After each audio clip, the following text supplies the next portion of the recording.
4절 말씀.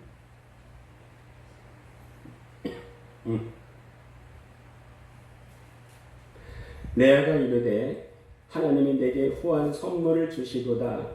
내가 남편에게 6 아들을 낳았으니 이제는 그가 나와 함께 살리라 하고 그의 이름을 스불론이라 하였으며,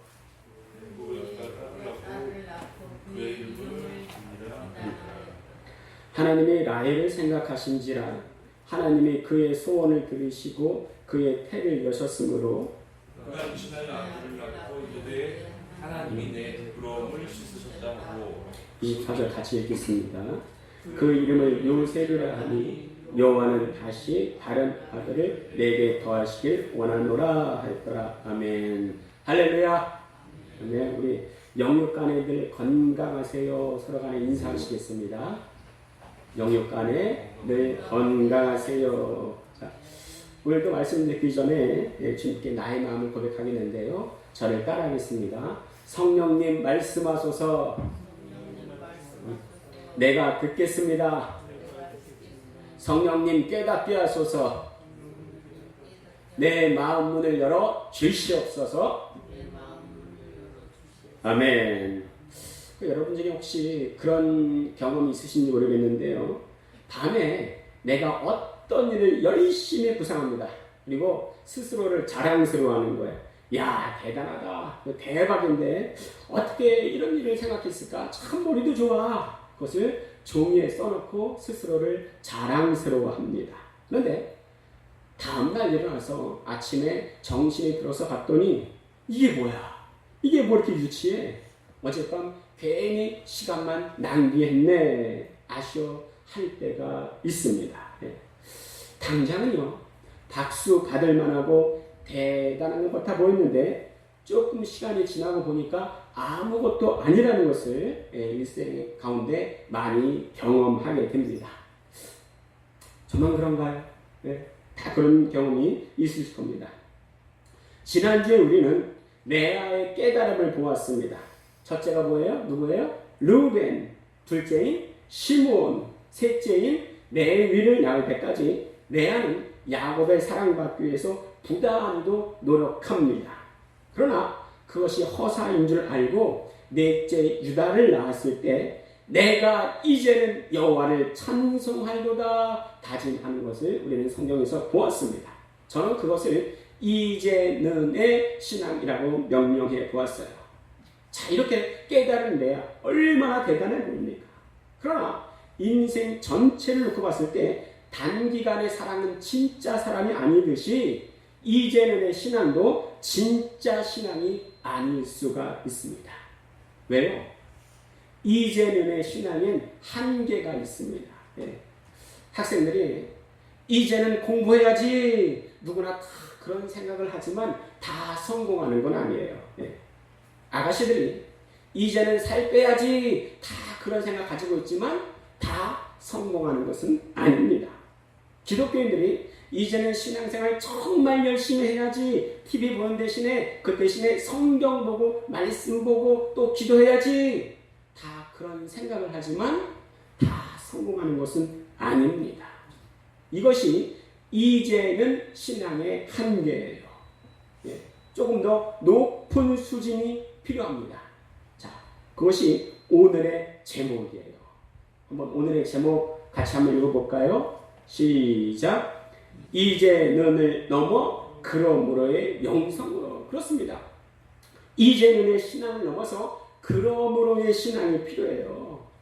그러므로의 이 신앙에 다가가려면요, 마음이 완고하고 완악할수록 시간이 더 오래 걸립니다.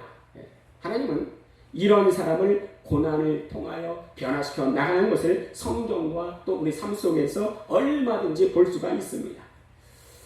저는 청년 때 왜 이렇게 고난이 많아 보이는지, 고난이 없으면 얼마나 신앙생활을 잘할까 그런 생각을 했던 적이 있었는데요. 제게 고난이 있을 때와 없을 때는요, 제 마음이 천지차입니다. 천형지차 차이 납니다.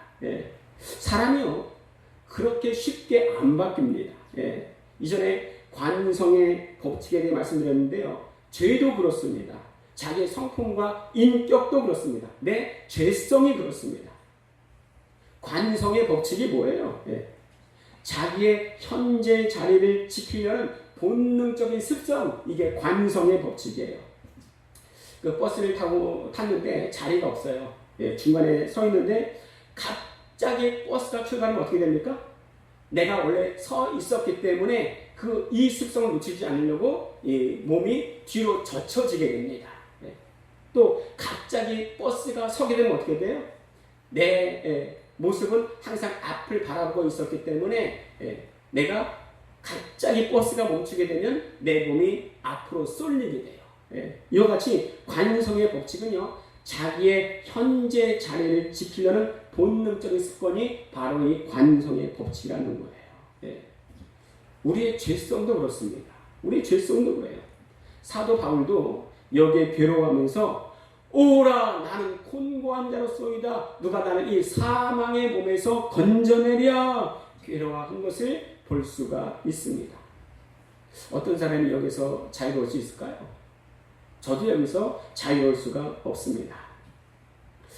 제가 이전에 아픔 중에 있을 때에 친구에게 누구누구야 나를 위해 기도해다오 했더니 그 친구가 한다는 말이 그래 기도해 줄게 하지만 너도 간절히 기도해야 돼.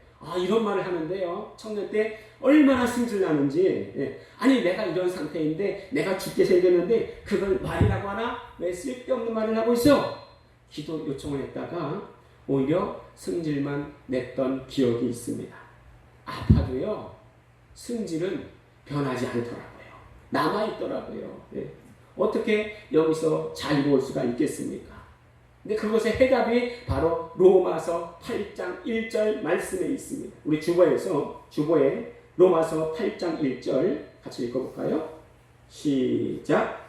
그러므로 이제 그리스도 예수 안에 있는 자에게는 결코 정죄함이 없나니 그러므로 죄 때문에 괴로워하던 바울이 이 말씀으로 바로 해결받습니다. 그러므로 예수 안에 있는 자에게는 결코 정죄함이 없나니 이게 바로 그리스도인이고 그러므로의 신앙입니다. 너무 쉽다고요? 그럴 수도 있고 아닐 수도 있습니다. 우리 함께 요한계시록 14장 4절 되어 있는데요. 같이 읽겠습니다. 시작. 이 사람들은 여자와 더불어 더럽히지 않냐고 순결한 자라 어린 양이 어디로 인도하든지 따라가는 자며 사람 가운데서 속량함을 받아 처음 익은 열매로 하나님과 어린 양에게 속한 자들이니 그렇습니다. 어린 양이 어디로 인도하든지 그대로 따라가는 자. 이 사람이 바로 예수 안에 있는 자예요. 그러므로의 신앙을 가진 자입니다. 지난주 우리는요, 레아가 아들들을 낳고 큰 깨달음을 얻은 것을 볼 수가 있었습니다. 하지만 그것은요, 뼛속 깊이 바뀌어진 게 아니에요. 내 고난의 상황 속에서 잠깐 동안만 이에게는 깨달음이었습니다. 뼛속까지 바뀐 게 아니에요. 혹시 여러분 중에 뼈그맨이라고 들어보셨습니까? 뼈그맨? 뼛속까지 개그맨, 이게 약자예요. 뼈그맨. 저는 한번 바꿔보았습니다. 뼈그맨, 뼛속까지 그리스도의 사랑. 큰 깨달음을 얻었다 할지라도 자기 마음이 바뀌지 않은 상태라면 얼마든지 다시 원점으로 돌아갈 수가 있습니다. 참된 변화는요, 자기 마음이 바뀌지 않으면 일어나지 않습니다. 우리 주보에 로마서 12장 2절 같이 읽겠습니다. 시작. 너희는 이 세대를 본받지 말고 오직 마음을 새롭게 함으로 변화를 받아 하나님의 선하시고 기뻐하시고 온전하신 뜻이 무엇인지 분별하도록 하라. 로마서 12장 2절 말씀에는 변화를 받는데 마음을 새롭게 함으로 변화를 받아 말씀하십니다. 그래야지 하나님의 뜻을 온전히 분별할 수 있다는 것이죠. 기도했는데 상황이 바뀌어지는 게 이게 변화가 아닙니다. 때론 상황이 바뀌었어도 내 마음이 바뀌지 않으면 오히려 응답받는 기도는 자꾸만 하나님과 멀어지는 저주가 될 수가 있습니다. 이제는의 신앙은 얼마든지 바뀌어질 수가 있습니다. 오늘 30장인데요. 29장엔 아들 넷을 낳고 뭐라고 고백합니까? 내가 사람 바라보니까 허무하구만. 이제는 내 마음이 여호와를 찬송하리로다 다짐을 했건만. 오늘 30장에서는요. 30장 9절 한번 볼까요? 오늘 말씀. 자, 창세기 30장 9절 같이 한번 읽어보겠습니다. 창세기 30장 9절 주보에 있는데요. 자, 창세기 30장 9절 시작. 레아가 자기의 출산이 멈춤을 보고 그의 시녀 실바를 데려다가 야곱에게 주어 아내로 삼게 하였더라. 이게 무슨 말이에요? 레아가 깨달은 이후에도 계속 라헬과 아들 낳기 경쟁을 벌였다는 겁니다. 동생 라헬을 여전히 더 사랑하는 야곱의 모습에 언니 레아는 그 깨달음의 은혜를 잊어먹습니다. 자기의 출산이 멈춤을 보고 자기의 시녀 실바를 남편에게 드리고 아들을 낳아요. 그 이름이 뭡니까? 갓. 영어로 갓이 아닙니다. 히브리어 갓은 복되도다 이런 말이에요. 복되도다 이런 말이에요. 하나님께로 마음을 돌렸다가 다시금 야곱에게 더 사랑받게 노력하고 아들을 낳자 그것을 복으로 여기는 모습을 볼 수가 있습니다. 20절에 보면요. 여섯째를 낳고 레아가 이르되 어떻게 고백합니까? 하나님이 내게 후한 선물을 주시도다. 내가 남편에게 6 아들을 낳았으니 이제는 그가 나와 함께 살리로다 하고 그의 이름을 스불론이라 이름 짓습니다. 아니 이전에 어떻게 고백했습니까? 넷째를 낳고 어떻게 고백해요? 야, 첫째, 둘째, 셋째 낳았더니 사람에게 기대할 것이 없구나. 내가 이제는 여호와를 찬송하리로다 그랬는데 이제는 6째를 낳고 이제는 그가 나와 함께 살리로다 다시금 돌아가는 모습을 볼 수가 있습니다. 이것이 이제는 신앙의 한계예요. 물론 남편에게 사랑받기 원하는 아내의 마음이 죄란 말은 아니에요. 모든 것 위에 하나님보다 높이고 사랑하는 마음이 있다면 그것은 바로 우상인데 레아의 삶에서 하나님이 우선이 안 되니 그게 바로 우상이 된다는 거예요. 그게 바로 문제라는 겁니다. 이것이 어디 레아의 문제뿐입니까? 레아는 레아대로 라헬에게 열등감이 있고 라헬은 라헬대로 레아에게 열등감이 있습니다. 라헬은요 야곱의 총애를 한 몸에 받고 있으면서도 레아를 시기 질투하여 야곱에게 징징대요. 어떻게 말합니까? 내게 자식을 낳게 하라. 그렇지 않으면 내가 죽겠노라. 사랑하는 사람 앞에서요 내가 죽겠다 그건요 그 마음을 더 아프게 하는 겁니다. 그러면 안 돼요. 이에 야곱의 대답이 어떻게 말해요? 이 사람아 자네를 임신하지 못하게 하시는 이는 하나님이시니 내가 하나님을 대신하겠느냐 버럭 화를 냅니다. 그 징징대는 사람은요 특징이 있어요. 자기 소원이 이루어질 때까지는요 계속 징징댑니다. 자기의 소원이 이루어지지 않자 빌하에게로 들어가라. 내 종 빌하에게로 들어가라 말합니다. 야곱이 잘 따라요. 저는 이전에 야곱을 보면서 야 나는 아내가 한 명도 없는데 야곱은 2명이나 되고 또 종들이 2명이나 되네 총 4명이네 생각했는데요. 지금은요 참 힘들었겠다. 1명도 힘든데 2명을 넘어서 4명까지 되네. 참 고생이 많네 생각이 듭니다. 야곱은요 근데 사랑하는 이의 제안을 거절하지 못하고요 그대로 따릅니다. 빌하에게로 들어가서 낳은 자식이 내 억울함을 푸셨다 하여서 단이라 이름 지었습니다. 내 억울함 푸셨다. 누구의 억울함이에요? 바로 레아와 싸우는 라헬의 억울함입니다. 자, 근데 그 시녀가 또 아들을 낳았어요. 또 낳았어요. 야, 기분 너무 좋은 거예요. 야, 내가 언니와 경쟁해서 이겼다 해서 납달이라고 이름을 지었습니다. 너무 좋은 거예요. 아들 낳았습니다. 기분 좋아. 그런데 야곱의 사랑 얻어서 좋은 게 아니고요. 애들 낳아서 좋은 게 아니고요. 언니와 경쟁해서 이겨서 기쁘다는 거예요. 그 보통 징징대는 사람들 보세요. 자기밖에 몰라요. 자기밖에 몰라요. 네. 라헬이 내가 언니와 경쟁하여 이겼다. 그러면 레아는 또 가만히 있겠습니까? 야, 이거 봐라. 내가 깨달은 게 있어가지고 좀 변화되고 싶었는데 내 앞에서 비옥바람을 불러일으키네. 전투 의지를 불태웁니다. 여러분, 이것도요, 영적인 면도 똑같아요. 네.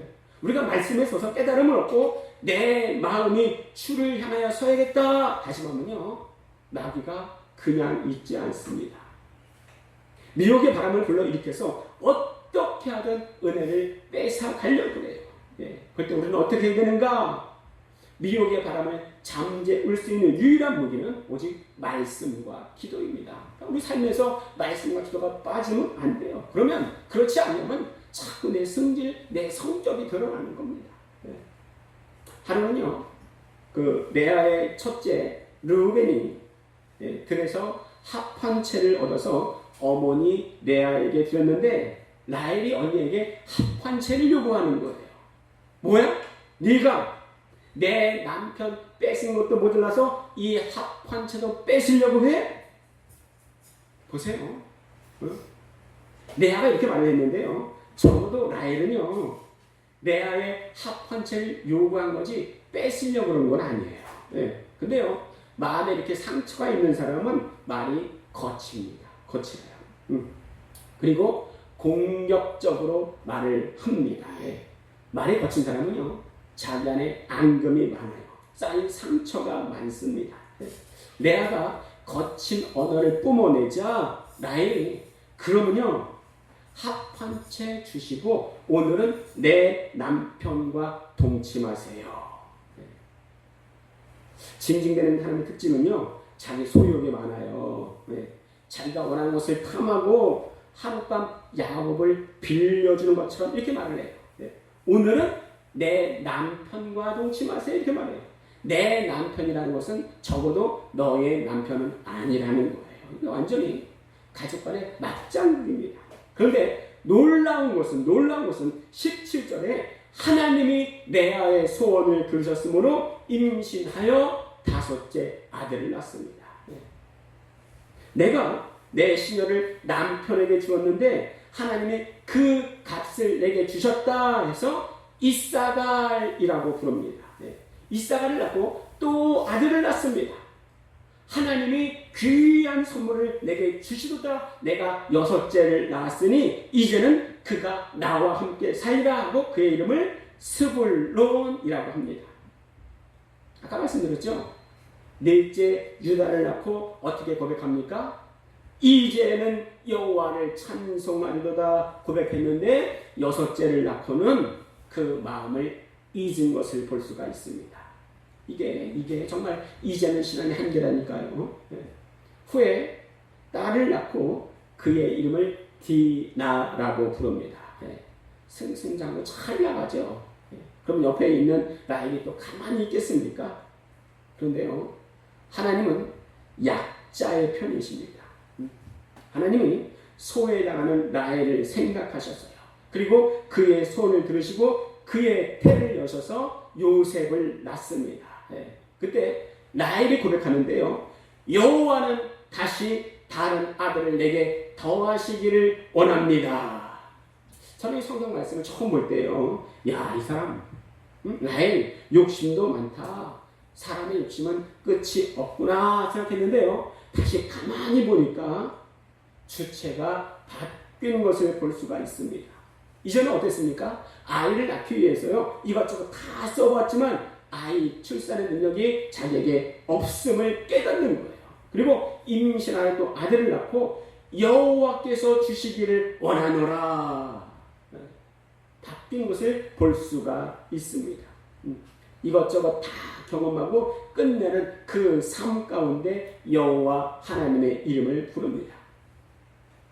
내 삶의 결론이 여호와 하나님일 때 가장 좋은 것을 맛볼 수가 있습니다. 그것이 바로 이제는의 신앙을 넘어선 그러므로의 신앙이에요.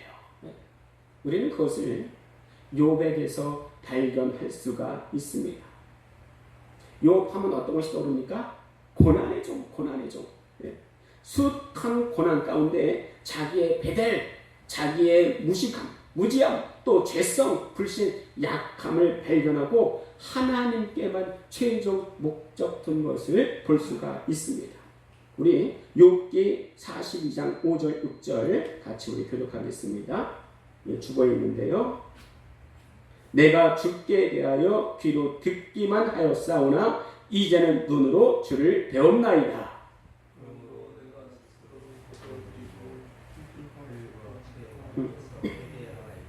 그러므로 내가 스스로 거두어드리고 욥은 이제는의 신앙에서 끝나지 않습니다. 여기서 더 한 걸음 나아가 그러므로의 신앙이 됩니다. 그러므로가 뭔 뜻이에요? 이 모든 것의 결론은 6절에 보시면요. 거두어드리고 합니다. 거두어드리고. 원래 히브리어로 마스라고 하는데 이 뜻은 내쫓다, 단호히 거절하다 이런 뜻이 있습니다. 내가 하나님을 잘못 생각했던 것, 내가 교만했던 것, 경멸하고 다 내쫓습니다 이런 뜻이에요. 그러면 이루어지는 게 뭐예요? 6절에 내가 스스로 거두어드리고 제 가운데서 회개하나이다. 회개입니다. 깨닫는 것에서 그치지 않습니다. 욥은요 분명히 온전하고 또 정직해서 하나님을 경외해서 악에서 떠난 자입니다. 또 동방의 의인입니다. 그러나 그 온전함 가운데에 약한 부분이 분명히 있었습니다. 욥은 어떤 약함이 있었을까요? 그것이 욥기 32장 2절에 나와 있는데요. 우리 주보의 말씀 같이 읽겠습니다. 시작. 람 종족 부스 사람 바라겔의 아들 엘리후가 화를 내니 그가 욥에게 화를 내면 욥이 하나님보다 자기가 의롭다며. 여러분 엘리후가 욥에게 화를 내는데 화를 내는 이유가 뭐예요? 욥이 내가 하나님보다 더 의롭다 이렇게 생각했다는 거예요. 그러나 하나님을 온전히 고난 가운데서 만나고 욥이 완전히 바뀝니다. 하나님을 만난 욥은요 이젠 더 이상 자기 자신을 드러낼 수가 없습니다. 교만할 수가 없습니다. 자기의 열정을 드러내고 자랑할 수가 없습니다. 그 삶의 시작과 마침이 하나님께 있음을 깨달아 알게 되었습니다. 저는 이런 사람들을 그러므로의 신앙인이라고 붙여봤습니다. 우리 좀 전에 읽었지만 로마서 12장 2절 말씀에 너희는 이 세대를 본받지 말고 오직 마음을 새롭게 하므로 변화를 받아 하나님의 선하시고 기뻐하시고 온전하신 뜻이 무엇인지 분별하도록 하라 말씀을 읽었습니다. 근데 뭐가 마음의 변화예요? 뭐가 마음의 변화입니까? 내 삶의 모든 것 가운데 하나님이 통치하신다는 믿음이에요. 하나님이 주가 되신다는 믿음이에요. 하나님이 왕이 되신다는 믿음입니다. 불신자들은요 힘들면 죽겠다 말을 합니다. 믿는 자는 힘들지 않습니까? 믿는 자 힘들어요. 그러면 그리스도인들은 힘들 때 죽겠다 말을 합니까? 그렇지 않아요. 오히려 하나님이 나를 빨리 데려가셨으면 좋겠다 이렇게 말해요. 어차피 똑같은 의미이지만 자기의 모든 생각과 삶에 하나님이 개입됩니다. 성경에 여러 곳에서도 이러한 장면을 또 많이 볼 수가 있습니다. 형 에서를 만나기 전에 두려움에 떨며 기도하던 야곱의 기도가 그러했고요. 바로를 만나기 전에 모세의 기도가 그러했고 바알 제사장들을 다 죽인 후에 왕비로부터 도망쳐 숨은 엘리야의 기도가 그랬습니다. 나를 이대로 데려가소서. 하나님을 온전히 믿지 못하는 인간의 약한 의지가 아니라 하나님만을 향하는 그 마음의 순수함이 있기 때문에 할 수 있는 고백이었습니다. 사람은요 간절해지면 결국은 하나님을 찾게 됩니다. 그런 말이 있죠. 길을 지나가던 스님이 진흙탕에 빠지자 그랬대요. 아이고 하나님. 예, 그랬다는 거예요. 신기하게요. 신기하게 깨달음으로 낳은 자식들은 그렇게 훌륭하고 잘 될 수가 없어요. 레아가 깨닫고 난 후에 자식이 누구예요? 유다예요. 유다. 예. 예수님이 유다 지파에서 나오셨잖아요. 라헬이 깨닫고 난 후에 낳은 자식이 누구예요? 요셉입니다. 요셉. 요셉으로 말미암아서 출애굽의 발판이 닦여진 것을 볼 수가 있습니다. 세상의 물은 먹어도 목마릅니다. 오히려 그것으로 인해서 더 갈증이 일어납니다. 그런데 또 그 갈증이 또 그 절박함이 오히려 우리에게 축복이 될 수 있습니다. 12해 연루병 앓던 연애 사건 기사가 있는데요. 우리 한번 성경 마가복음 5장 26절 한번 찾아보겠습니다. 마가복음 5장 26절 같이 마가복음 5장 26절 찾아보겠습니다. 마가복음 5장 26절